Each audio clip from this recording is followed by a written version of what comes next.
Sweet love, sweet chariot, coming for to carry me on.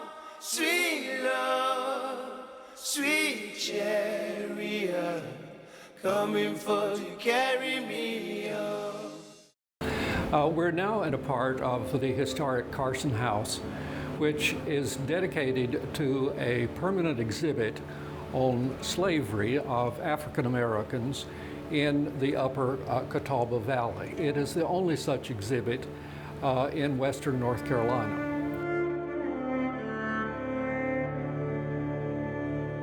In McDowell County in 1860, we know that there were 1,297 slaves out of a population of slightly over 7,000.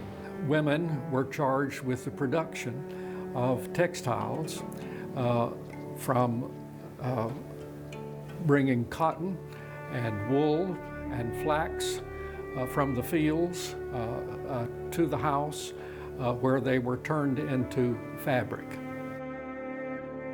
For those people who owned slaves, this was work which was assigned to African American slave women. The artistry of quilt making was highly developed among a number of slave women. And here at the Carson House, we're very fortunate to have very fine quilts of a different sort, which were made by slave women here in McDowell County. Perhaps the rarest one is broderie purse. That is a particular style of quilt making which was popular among very sophisticated European American women in the 18th and 19th centuries. In this particular case, you see thousands and thousands of stitches. This particular quilt was made by a slave woman named Cadella, who lived here on the Carson plantation.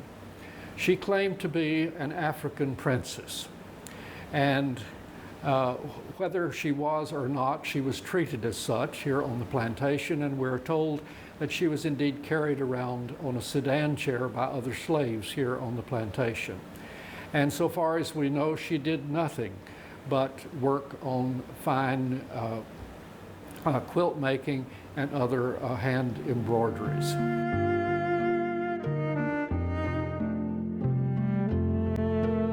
You have here an example of a quilt made by a slave woman who hearkened back to her own ethnic heritage in Africa.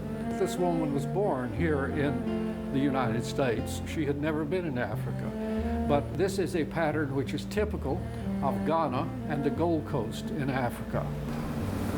Until recently, when I thought about the work that slave men were engaged in, I thought primarily about slave men working in the fields. And certainly here on the Carson plantation, they did that. But not all slave men did that kind of work. Indeed, many slave men were engaged in tasks which we would today call the crafts. In addition to the iron work, which you see here, we have forms for someone's foot here, indicates that this slave man was a wood carver. Generally speaking, slaves occupied log cabins in this particular area. Perhaps this is the kind of cabin which was typical for slaves living in this area. Some slave owners, although it was against the law, engaged in educating their slaves. James Harvey Greenlee, who had 40 slaves, was very conscientious about the improvement of the lives of his slaves. And so he indeed gathered his slaves together on Sunday afternoons and instructed them in religious matters, and also instructed them at other times in simple reading, writing, and arithmetic. Religion was always a very important part of the life of African American slaves. We have a chapel which was erected on a plantation for the use of slaves. And the person delivering the sermon is a black man, but it's interesting to note that also in the picture is the white slave owner and at least one of his children in the background as well. In 1860, not all the African American people living in this area were at that time slaves. Some of these people were known as free blacks.